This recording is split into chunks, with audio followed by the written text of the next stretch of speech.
The reason why we have these two divinities here,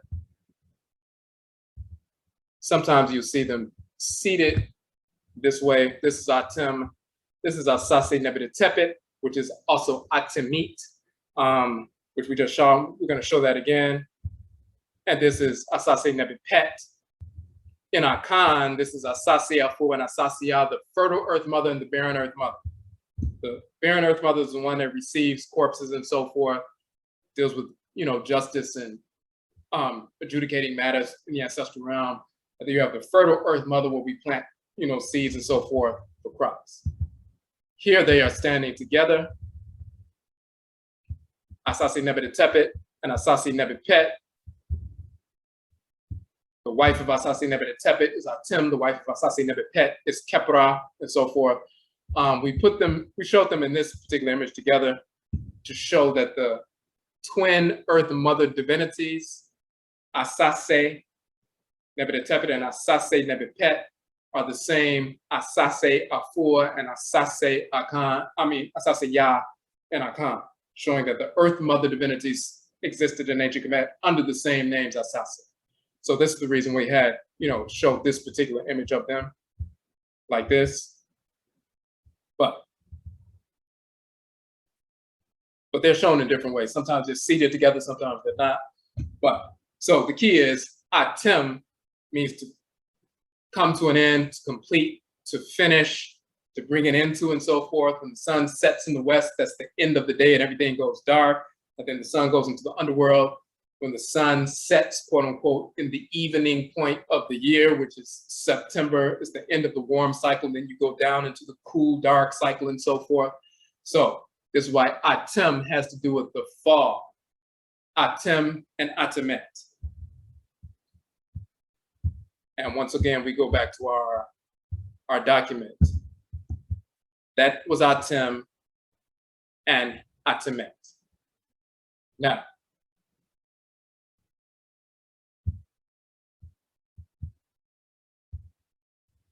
let's go back to the Etem online.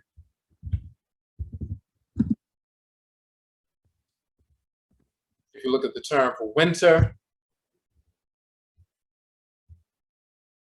and they will talk about the English winter. Ultimately, they'll talk about German and Proto-Germanic and all of that. They say probably, literally, the wet season from the Proto-Indo-European term wend, as you can see here, W-E-N-D, nasalized from the root wed.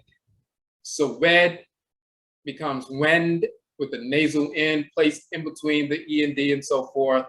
So they'll say wend comes from wed, and then later wetter and water and wet and so forth. So wet, wetter, water, wind, and so forth.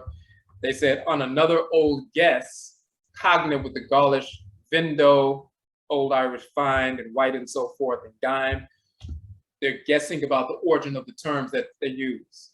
But winter, went, wed, and so forth. When you look at wed,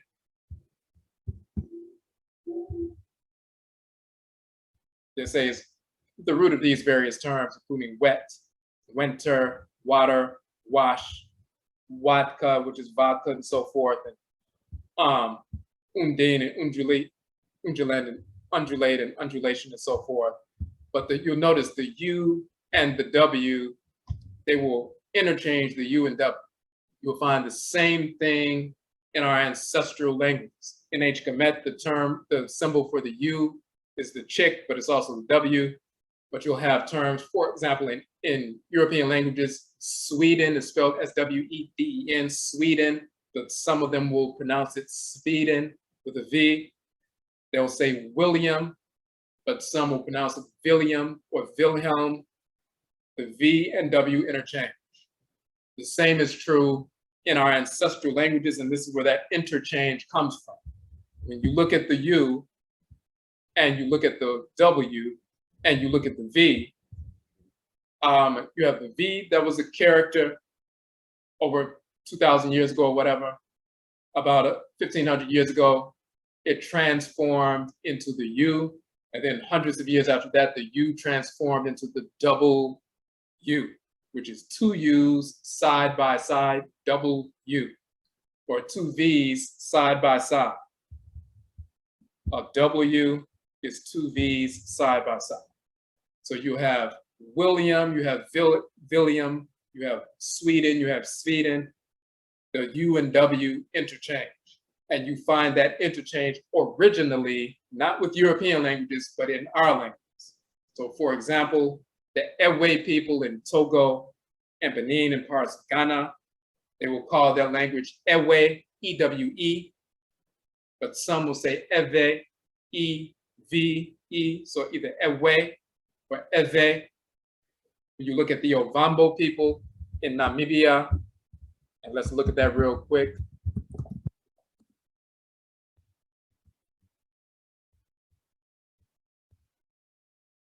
And we can see the evidence of the interchange here. Ovambo people, a Bantu ethnic group native to South Africa, primarily modern Namibia. Ovambo, also pronounced Awambo. So you see the V and the W interchange once again. So that interchange comes from our languages before Europeans existed on Earth. This is why you'll see the interchange between wet, wed, as well as ved and vad and vakan, and the U undulation, und and wound and boon, ed and wed and bed and so forth. This is where you get that. So when we go to our document, the term word is pronounced or written U-R-T, and it's really a D sound. But typically, Europeans and the way the language is transliterated today, this is an older dictionary, instead of using a U for the little bird and so forth, they will use a W. So it will be word, word, word, that W-E-D, wed, which became wood, and wood and wood, like vodka, and so forth. Wed or wood comes from word, which later becomes werd in European languages.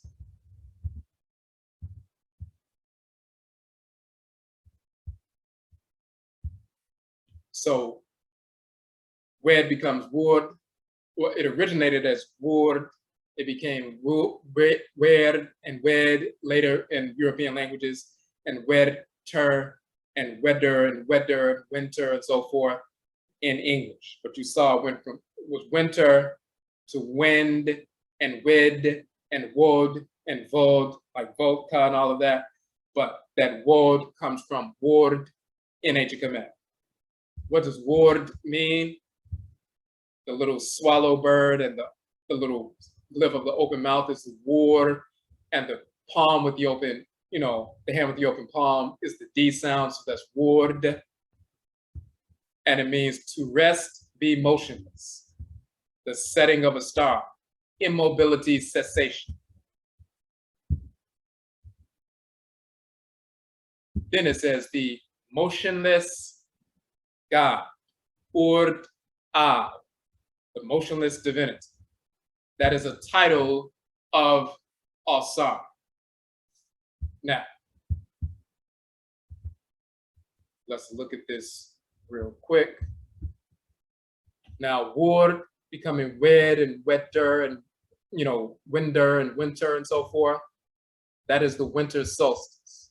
What is the winter solstice? In fact, what does solstice mean?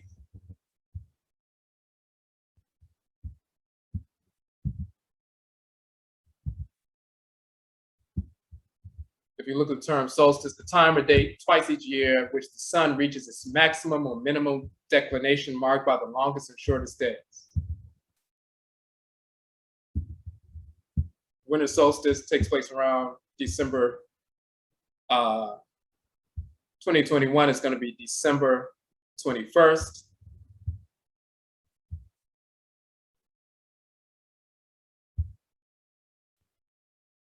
Now, the term sol is a Latin term for sun, and stis means to stand. So the sun stands, the sun stands still. So when you look at, the summertime, 15 hours of darkness, light, 9 hours of darkness. As you get closer to the fall, you have less and less light every day till you get to the evening point, which is the equal nights, equinox, fall equinox, 12 hours of sunlight, 12 hours of darkness, equal nights, equinox, that is the fall. And then you start losing more light every day until you get to the winter solstice, December 21st, 15 hours of darkness, 9 hours of light. And around September 21st, 22nd, 23rd, 24th, around that time, the sun is standing still. And then around December 25th, you start to have an increase of sunlight about a minute or more per day. December 26th and then 27th, 28th, you start getting 10 minutes, 11 minutes, 12 extra minutes, 13, 20. By the time you get to March 21st or March 20th, you have, instead of 15 hours of darkness and 9 hours of light, you have 12 hours of darkness and 12 hours of light, equal nights, the spring equinox, equal nights, the balance of light and darkness. So around December 25th, the sun's light is born. So that means when they talk about God's son is born on December 25th, the light of the world and so forth, every December 25th, God's son is born, and they stole that, of course, from ancient Khanate Kemet, talking about the solstice, but the sun standing still. The greatest constellation in the wintertime is the constellation of Orion, which is the constellation of Alsar, and then in connection with Auset. So let's look at that real quick.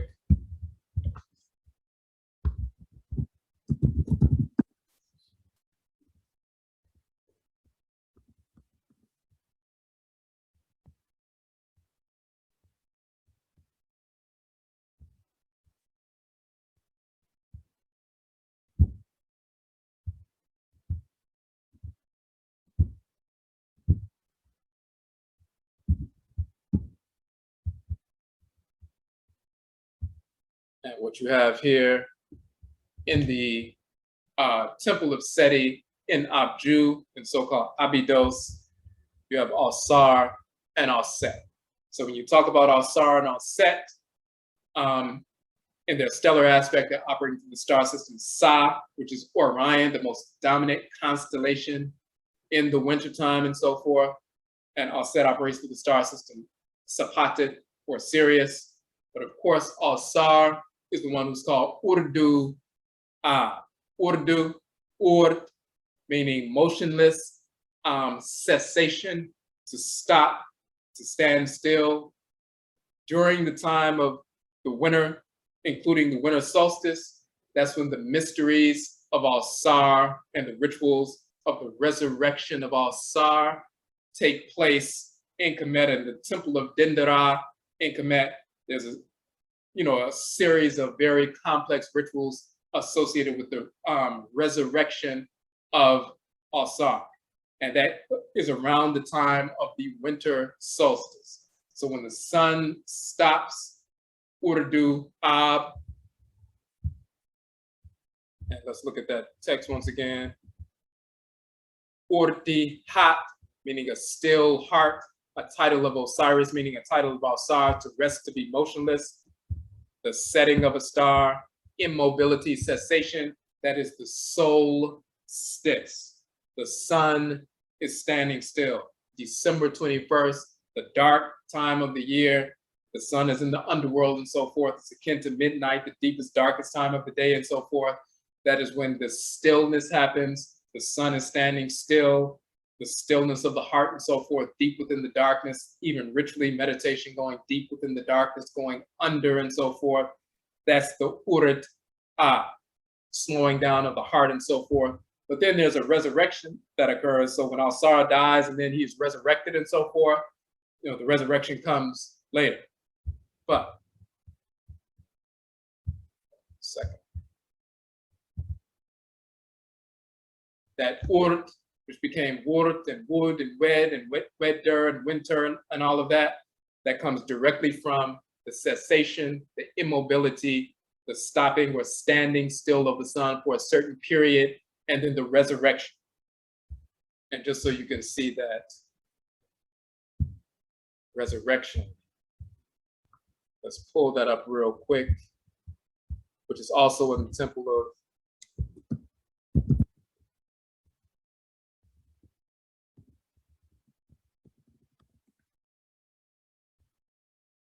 Seti and so forth.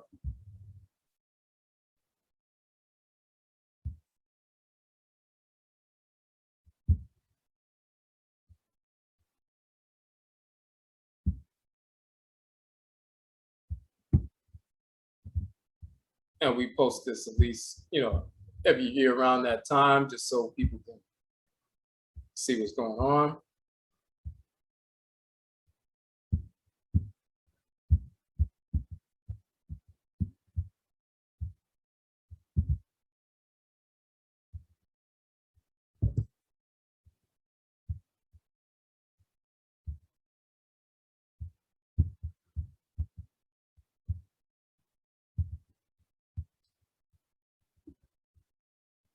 So you see the Jed pillar here, and you see the solar disk, and you see Wachet and Nekabet inside the solar disk, the two serpents inside the solar disk. That is representative of the backbone, but the spirit of Alsar is in the Jed pillar. And when they write the pillar up, it was laying down, and then they write the pillar up. They're raising the pillar up and calling the raising of the Jed pillar. The spirit of Alsar is in that sacred talisman, that sacred shrine. So when they raise the pillar up, that is representative of Ausar, who was deceased, Urtu, in the darkness, the coldness, deep within the earth and all of that, the blackness, the winter, the darkness, the immobility, the cessation, Urt, the cessation, Urt of the of the heart and so forth. Then he's resurrected, he's pulled up and resurrected, his spirit is resurrected, and then he goes into the heavenly realm and so forth. His spirit is operating through the Jed pillar, and then he's resurrected. And in this scene, he's resurrected, and you see that they have dressed and put the sacred clothing and wrappings around the pillar. These are representative of two feathers on top of the pillar, and then this is representative of the solar disk. So when they resurrect the Jed pillar, and then they wrap the Jed pillar, and they put the radiant disk on top of the Jed pillar and so forth, all around December, when we're talking about the resurrection of Alsar, after he died around the solstice and light began to come to the world again, once again, and so forth. That's akin to the Christmas tree, which is a pillar that's raised up into position around December 25th. And there's a star placed on top of the Christmas tree. That is the solar disk placed on top of the tree and so forth. And then when you see the two serpents, if we were to zoom in, there are two serpent divinities, Wachet and Nekabet, inside the solar disk, representing the lunar and solar energy. And the lunar energy is silver, and the solar energy is golden and so forth. So when you see garlands of silver and gold wrapped around the tree, that's the sacred serpents of Wachet and Nekabet wrapped around the tree, the solar and lunar light, the golden and silver, garland wrapped around the tree and getting up to the top, which is the solar disk. And the same thing with the two energy serpents moving up the spine and illuminating the third eye region, as well as the kara at the top, the crown, kara, the so-called chakra and so forth. But we always show that just to show that resurrection of the Jed pillar, Ausar's spirit is inside the Jed pillar, and Auset is participating in that resurrection. That is happening at the Urt and Urtu. These are titles of Ausar and Auset in the deep, dark wintertime, with the deep recesses of consciousness. We go deep down to purify ourselves, mummify ourselves. When you mummify yourself, you make yourself impervious to decay. So when you're mummified, just like if you go to Kemet and you see mummies, and the bodies are wrapped, these bodies have been preserved for 5,000 years because of that mummification process. When you mummify your spirit body, you make your spirit body protected. So other entities, people's thoughts, projections, ritual projections can't control you. You're in control. You have self-mastery and so forth because you've mummified yourself. Once you go into the deep darkness, you mummify yourself, you purify yourself, and then you resurrect. He's resurrected, he's wrapped up, he's mummified. So sometimes they show him as a mummified divinity who's resurrected. Sometimes they show him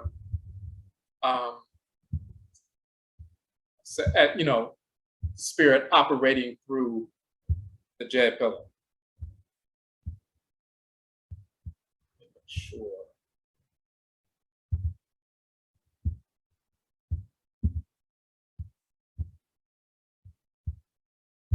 So yeah, so you'll see, for example, in this picture, Ausar is mummified. He has the nkaka and the, which is the so-called flail and the heka and so forth, the shepherd's crook. And then this is Auset, misnomer Isis and Osiris and so forth, but mummified. So sometimes he's, just shown as mummified. Sometimes he's inside that pillar, which represents the backbones of stability. But when we resurrect, purify ourselves, make ourselves impervious to decay by mummifying ourselves, protecting ourselves, then we resurrect and so forth, and we can go into the world purified, resurrected, and protected. When you engage in ritual practice and you pour libation, and then you go into the spirit realm, you stop focusing on the physical world and you go into the spirit realm, deep into the darkness and so forth, but you purify yourself, you mummify yourself, like Alsar did and Auset participated in that, then you're protected. Just like those mummies, little maggots and other things have not been able to penetrate those wrappings and destroy those bodies of those mummies for 5,000 years. So when you mummify yourself ritually, purify yourself ritually, and protect yourself ritually, you can go into the spirit realm, gain access to divine wisdom, incorporate that, come resurrect out of the spirit realm, and use the knowledge you gained when you were in the spirit realm to better your existence.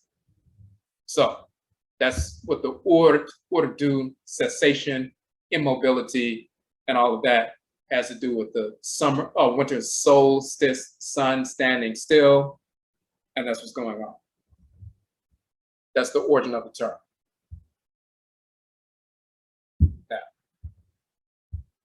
And we want to go through the origins of the terms first because this is information that nobody has, but it's directly related to deities. And let me, in fact, before we go to that part,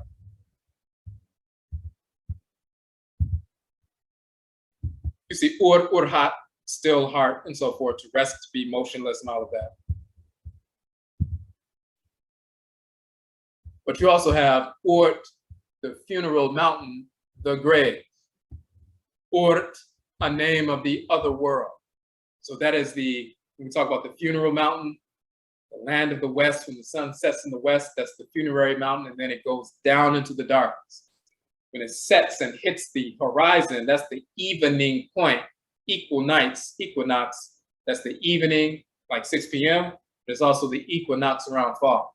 But then when it goes deep down in the darkness, now you're in the quote unquote grave and so forth, you're deep down, 6 feet deep or whatever, you're in the other world. So you have Urt, meaning motionless cessation deep within the darkness, but Urt, also the name of the other world.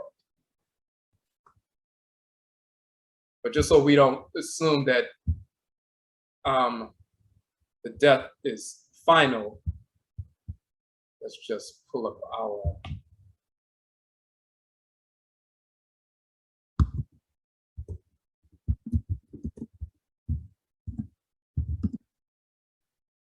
document right quick.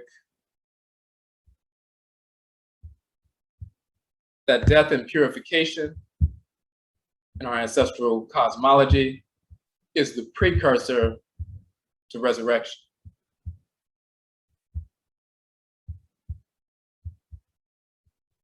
So in one of our documents, we talk about a title of Ausar as Tam Ur, meaning the great black one. Kamet Urt is a title of Auset, And here once again, you have Ur and Urt, a title of Auset. So when you see the ships of enslavement, Kam Ur, the great Ur, black Kam nation, was placed in a coffin and thrown into the water. In Ancient Kemetic Cosmology talks about Ausar, the great black one, Kam Ur, was placed in a coffin and thrown in the water. And then when his body was found, it was cut up into a number of different pieces and scattered. When our bodies were found in these coffins, then we were cut up into a number of different pieces and sold to different plantations and so forth. But eventually, Auset and, eventually Nebuchadnezzar and Heru and so forth pull the pieces back together. But first, Auset finds Alsar, pulls the pieces together, and unites her spirit with his. So we go through that cosmology here.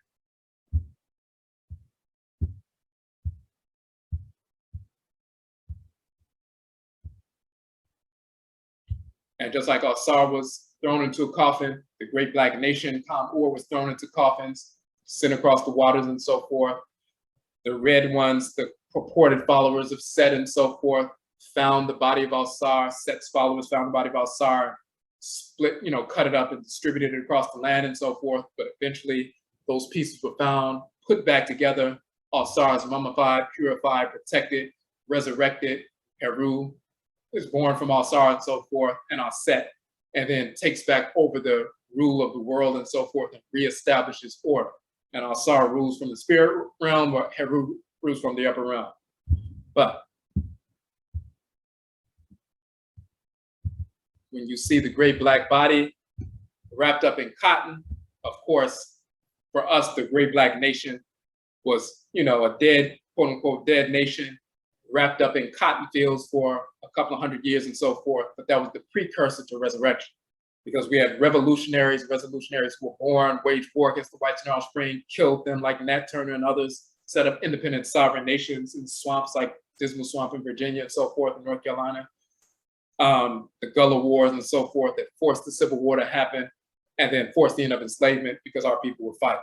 So even though we were a great black nation, was laid out, but it was preserved in cotton, just like this great black body was laid out, preserved in white cotton bandages and so forth.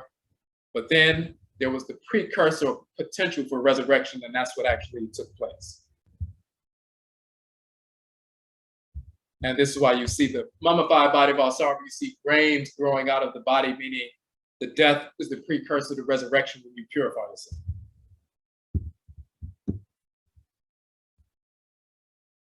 But the reason why we had that in there is because one of the meanings of Ur is great, Urit or Urat is a feminine term for great. So once again, you have Ur and Urdu, Ausar and Auset, dealing with the death and resurrection of the black nation. That's also ritually the mini death. When you go into the spirit realm, ritually you pour libation, engage in spirit possession, spirit communication. You go into the underworld, you go into the darkness, deep within the darkness, you mummify yourself, purify yourself, protect yourself so that you can grasp what you need from the spirit realm and resurrect and come back out of that ritual space more illuminated, more empowered, more focused, more disciplined, more guided, and healed, and have the capacity to do that for other people in our community. So once again, Ur and Urt, titles of Ausar and Auset, and that's dealing with, in the year cycle, that winter solstice aspect.